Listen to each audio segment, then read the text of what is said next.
Hey, what's up everybody? Today we're going to take a look at extended Glock mags. We're going to figure out kind of what's the best to work for you, whether it be your budget, your use case, or what you feel, what you like. So stick around, we'll get to that. Alrighty, so we're going to go over 6 different Glock extended magazines. These were just the ones I could get at the time.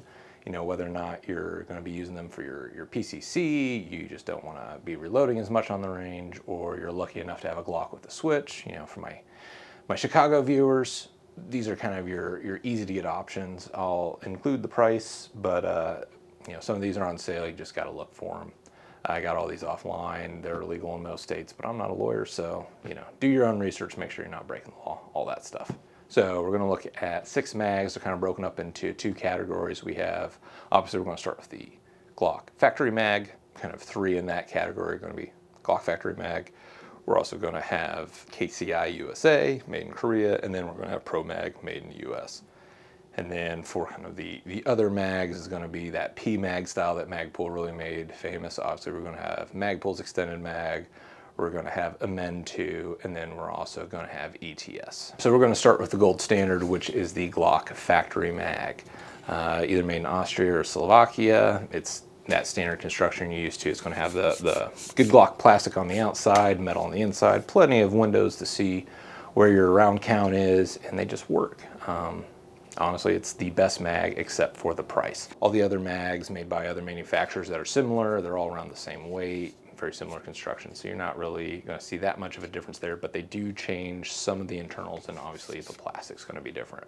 So the gold standard Glock factory mag, you can't beat it except for the price. Like I said, 36 bucks. You maybe will find it on sale, but they are pricey when you consider that a good AR mag is a nice one's 20 bucks. So kind of hard to justify, but you are getting that Glock perfection. So the next mag we're going to look at is going to be the KCI USA. It's a little bit cheaper, but from far you can't tell the difference. I mean, other than color, it's basically a 1-for-1. I think I got it around $16, $17 plus shipping, so not that bad on a price. I was looking forward to this one. I thought, it's a good one, good price. It feels close enough on the plastic. Weight's very similar. So really the only problem I ran into this one was the loading it. I couldn't get it to its full capacity. Just, how some mags kind of bind up towards the bottom. I don't know if maybe the spring material is wrong or the way it slides along the the guides. It just didn't want to load fully. It felt honestly like some of the rounds maybe weren't stacking up correctly. So a bit of a problem with that. I took it apart, I cleaned it, I lubed it, I left rounds in it, tried to stretch it out. I just couldn't get past that. It still holds a decent amount of rounds, but not that full capacity you're paying for. So something to keep in mind, you are, for that lower price, you're not getting quite the manufacturing tolerances that you get with the Glock factory mag. So the next mag that I took a look at was the ProMag. Made in USA, good warranty. It looks like a Glock mag, very similar manufacturing process. It felt the same. It loaded fine, it fed fine, didn't have any issues with it, and it came in at a much better price of around $19 with tax. So really, this was kind of my go-to mag that just never had any problems with it. Like I said, very similar to the Glock factory mag, about $10 cheaper. So to me, this is kind of the overall winner. Spoiler alert. And I will go into it, which one's the best for the price, and kind of that middle ground. So I really like the Pro Mag. They did good, so good job on you. And just good quality mag, not much to say when everything works great. All right, the next set of mags are going to be the PMAG, so they're not going to have that internal metal and that metal follower up on top to kind of keep the round in place. Magpul kind of made this famous with their PMAGs, and now everything's called a PMAG apparently. So I got 3 of those. Like I said, we got obviously Magpul, we got Amend2, and then we have ETS. So we'll start with kind of the most popular PMAG, I think, and that's going to be the one made by Magpul. I thought I was going to like this one the best, honestly, because it's Magpul, and I'm a child of the 2000s, and Magpul's still cool to me. I know everybody's moved on to newer and better things, but I still like Magpul. It's here in the heart. So I got this. I couldn't get one that quite the same capacity as the other ones. It's just a little bit smaller. It's a 27 rounder. honestly, it kind of worked out. It's a little more usable. You know, it doesn't stick out quite as far as the full extendo. So if you're just trying to do stuff around the range, it's not that big of a hassle from your standard 17 or 15 round, you know, whether you're using this in a full size or a compact.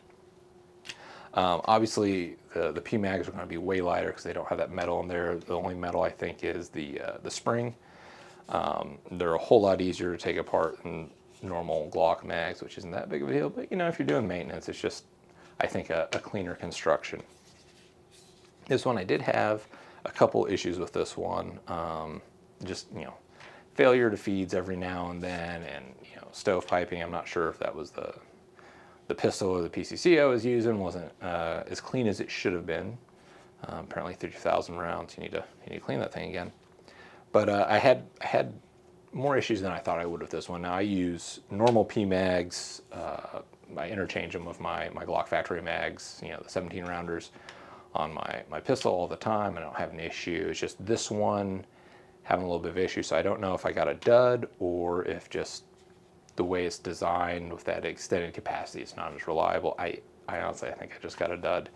Another thing about that you need to be cognizant of when you're looking at any of the full plastic mags is they're not going to have the windows on the back to give you a really accurate count. They're just going to have kind of ballpark, you know, 10, 15, 20. So something to keep in mind, not that big of a deal. You can still see them, but you're not going to have, you know, exactly know you have 23 rounds left or something like that. The PMAG coming in around $17 after tax is a pretty good price. I wish it didn't have as many malfunctions with it. I don't know if it's the mag. I cleaned it, still had that issue. It could just be, I just got lucky. I got the Glock mag that causes malfunctions, so it's actually kind of worth more now because I can use it for training.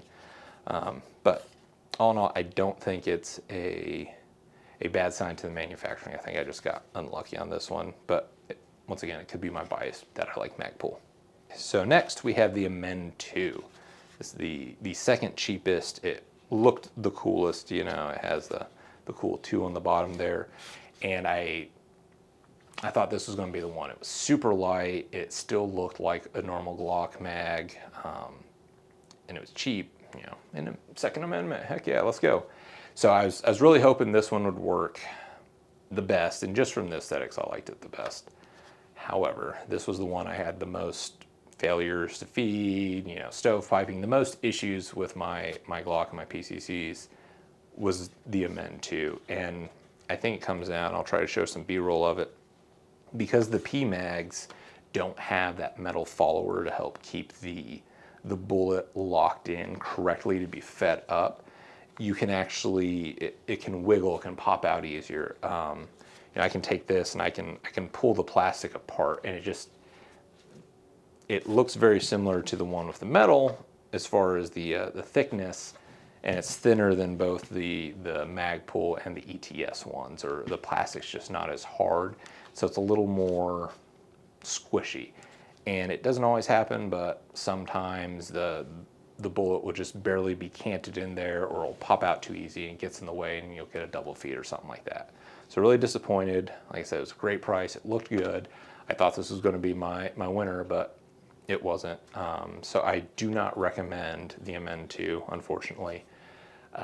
Good price, warranty and all that, but just a lot of, I didn't get through a single mag with at least like 1 or 2 malfunctions. So something to keep in mind. I would avoid the Amend2 extended Glock mag for now. So then we come to ETS and the dark horse. I honestly thought this was going to be my least favorite mag. Just, I've used a bunch of them before. It's cheap. It kind of has that cheap, shiny plastic that's clinky. It's hard to get a hold of, and I just don't like it. You know, ETS and their mags, they don't put any cuts in there to see a round count. Most of them are, you know, see-through or, you know, tinted or clear, so you can see how many rounds you have in there. It doesn't give you a number, but you get an idea. And I thought I got one of those, but I got one that's all black. So if there's more than 2 rounds in it, other than weight, I don't know how much ammo I have in there.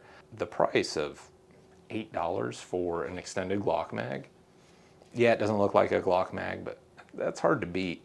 And I didn't have any issues with it. It, ran fine. It held up fine, you know.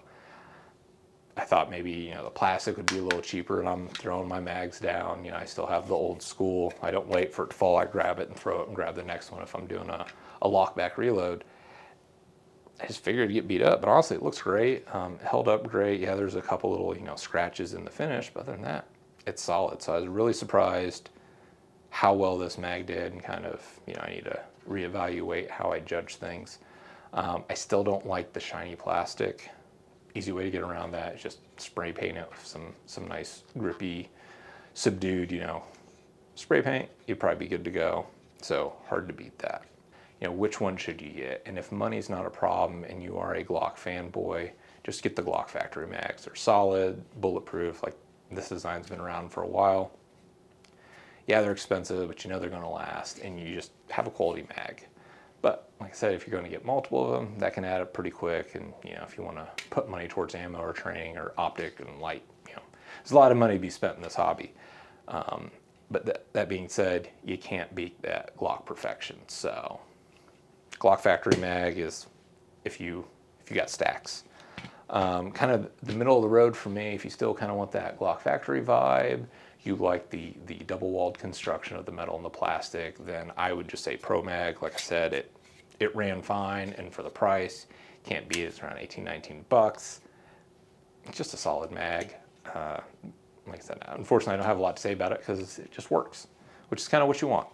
And then if money is everything and you're really, you know, scraping together and you don't really care about the vibe, I know looking cool is very important in patrolling, but I have to say the ETS, it worked great. Other than the reflectiveness and kind of that cheap plastic feel, they just worked. So once again, $7-8 for an extended Glock mag. It's a lot easier to get 6 of those if you wanted to do a full loadout than it is to get 6 of the Glock factory mags. So ETS is up there. Honestly, it's between this and the ProMag if I had to build it out for myself.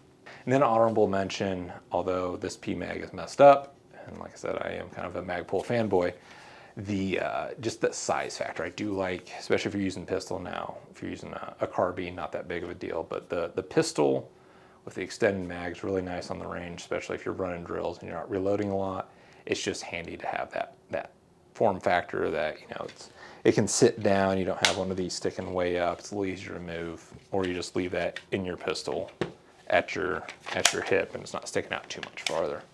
All right, let me know what you guys think. Do you run a lot of extended mags? I do now because I have tons of them, and it really saves time before the range. But hey, look for the good. Thanks for watching.